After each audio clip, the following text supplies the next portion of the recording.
Fish is Fish by Leo Lionni. At the edge of the woods there was a pond, and there a minnow and a tadpole swam among the weeds. They were inseparable friends. One morning, the tadpole discovered that during the night he had grown 2 little legs. "Look!" he said triumphantly. "Look! I am a frog!" "Nonsense!" said the minnow.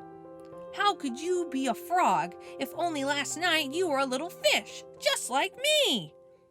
They argued and argued until finally the tadpole said, "Frogs are frogs and fish is fish. And that's that." In the weeks that followed, the tadpole grew tiny front legs, and his tail got smaller and smaller. And then one fine day, a real frog now, he climbed out of the water and onto the grassy bank. The minnow too had grown and had become a full-fledged fish. He often wondered where his 4-footed friend had gone, but days and weeks went by, and the frog did not return. Then one day, with a happy splash that shook the weeds, the frog jumped into the pond. "Where have you been?" asked the fish excitedly. "I have been about the world, hopping here and there," said the frog. "And I have seen extraordinary things." "Like what?" asked the fish.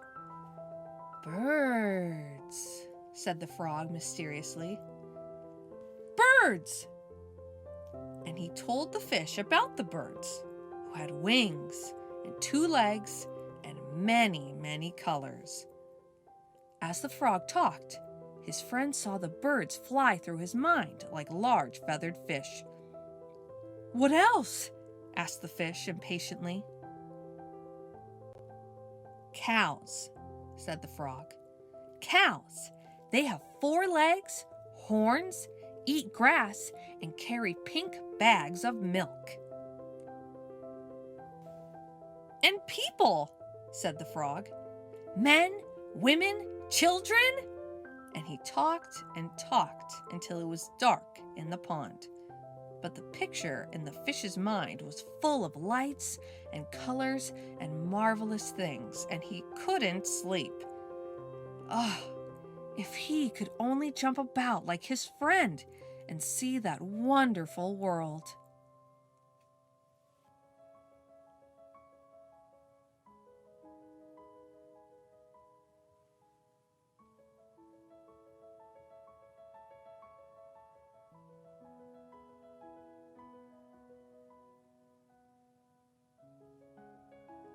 And so the days went by. The frog had gone, and the fish just lay there dreaming about birds in flight, grazing cows, and those strange animals, all dressed up, that his friend called people. One day he finally decided that come what may, he too must see them. And so with a mighty whack of the tail, he jumped clear out of the water onto the bank. He landed in the dry, warm grass, and there he lay, gasping for air, unable to breathe or to move. "Help!" he groaned feebly. Luckily, the frog, who had been hunting butterflies nearby, saw him, and with all his strength, pushed him back into the pond. Still stunned, the fish floated about for an instant. Then he breathed deeply, letting the clean, cool water run through his gills. Now he felt weightless again. With an ever so slight motion of the tail, he could move to and fro, up and down as before.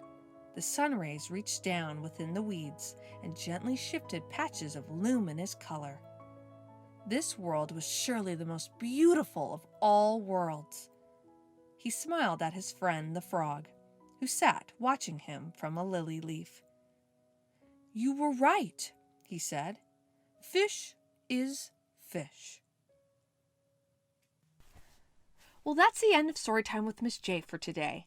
But if you want to hear more stories, check out my past videos. Until next time, have a great rest of your day. Bye.